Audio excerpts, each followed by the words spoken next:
All right, this is the last thing that I want to say about Cain and or anything to do with the things I was speaking about earlier.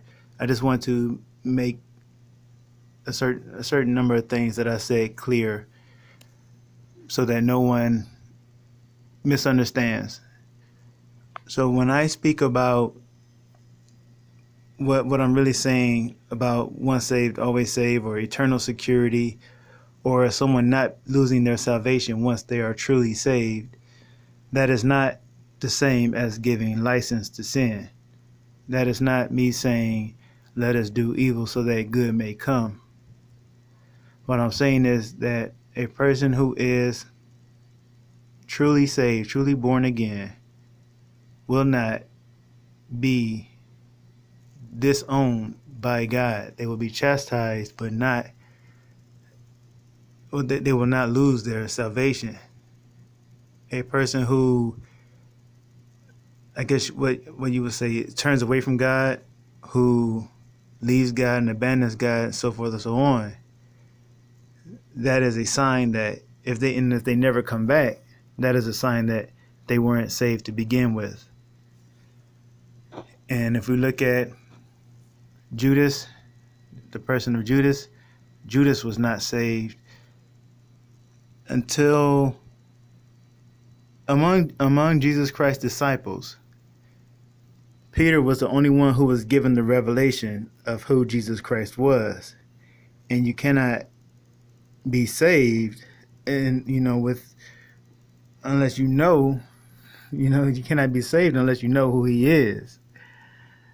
So everyone in the Bible was saved by faith. None of them were saved by their own merits, by their own works. So yeah, basically leave your righteousness at the door. Our righteousness is as filthy rags. And even with, okay, going back to Judas before I kind of get off on my point. Judas, like scripture says, Jesus Christ picked 12 disciples and one of them was a devil. And even Peter, Satan sought to sift Peter as wheat. Peter had not yet been converted. He had hid knowledge of who Jesus Christ was, but he had not yet been converted. And I can't remember exactly what the scripture says now, but Jesus Christ even tells him that when his conversion comes, or when he is converted, and I have to read the scripture. I can't remember exactly what came after that. It's it's escaping me right now. But let's look at also other places in the Bible where we are essentially told that God doesn't require our efforts and our attempts to be righteous. Because if we say that we can save ourselves, we can keep our salvation, then we are boasting. And I'm not trying to make that sound as if that you can do whatever you want. No, that's not the case. When we say that we can save ourselves, or if we can keep our salvation by performing, then that is a work-based salvation. So saying you can lose your salvation by not performing is the same as saying that you can keep your salvation by performing, and that is work-based salvation. But anyway, in Genesis chapter 22, we have Abraham going up the mountain with his son Isaac. And what Abraham says is essentially the gospel. So starting in verse 7, and Isaac spake unto Abraham his father, and said, My father. And he said, Here I am, my son, my son. And he said, Behold, the fire in the wood, but where is the lamb for a burnt offering? And Abraham said, My son, God will provide himself a lamb for a burnt offering. So they went, both of them together.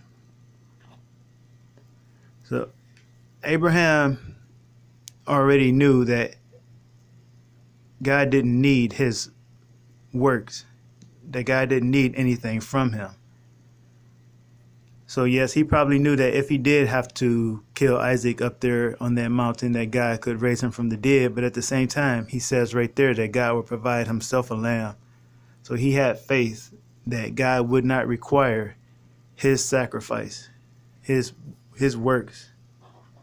So briefly, let's look back at Genesis 4. Yeah, Genesis 4 again with Cain and Abel. Look at Genesis 3. So what Cain should have done, rather than bring the things that he toiled for, he should have looked at Abel as almost as a type of Jesus Christ.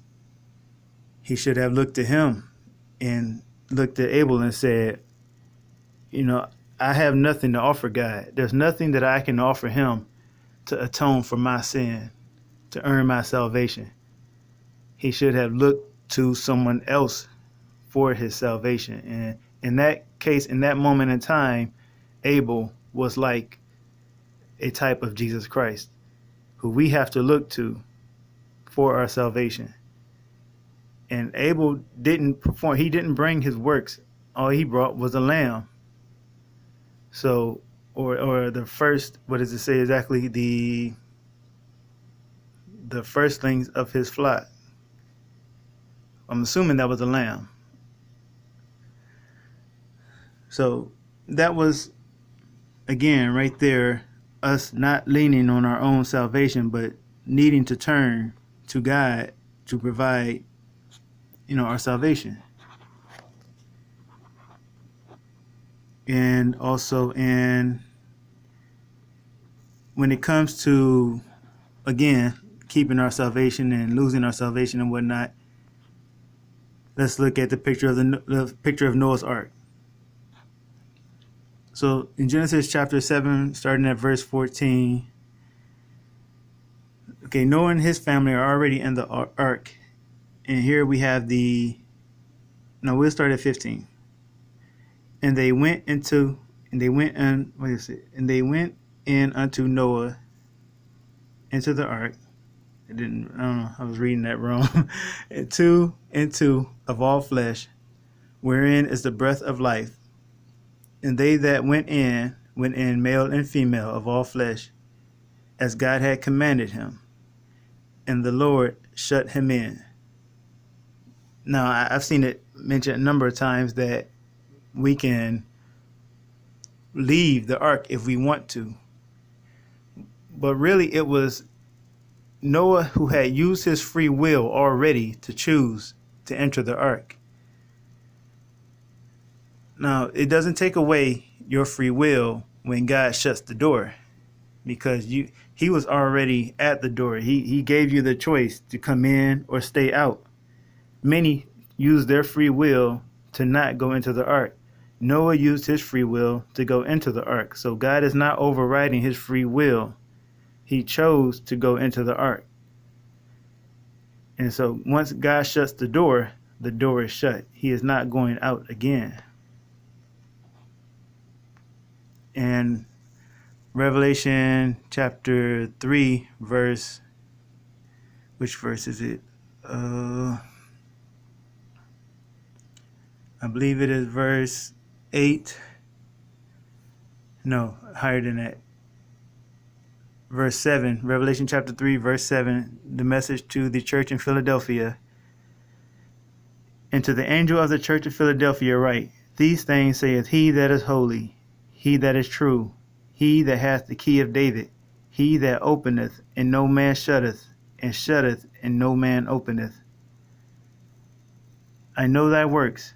Behold, I have set before thee an open door, and no man can shut it. For thou hast a little strength, and has kept my word, and has not denied my name. So, once again, once the door is shut or open, no man can do anything with it. Only God opens or shuts the door. So this is not the same as saying that a person can do whatever they want once they're saved. That's not the case.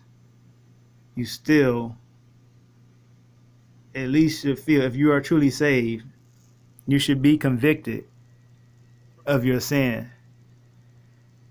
If you have an understanding of what God delivered you from and what he is saving you from, you should not simply be able to just go back to your vomit or do whatever you were doing before and feel nothing about it.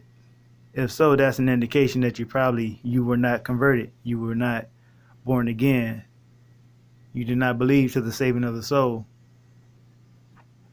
But these are all things that God does in your life. You can't force yourself to change. You can't force yourself to be converted. You can't force yourself to be born again. That's all your own works. This is something that God has to do in your life and do for you.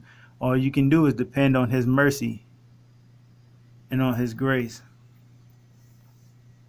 Anything like what is his name? Matthias, I can't remember his last name. He's on the Talking Doctrine YouTube channel. Like he says, Jesus plus anything equals nothing. That's all you get is Jesus Christ. Anything, if you try to add anything to that, you end up with nothing. So I believe that was all I needed to say. I hope I didn't make it go too long, but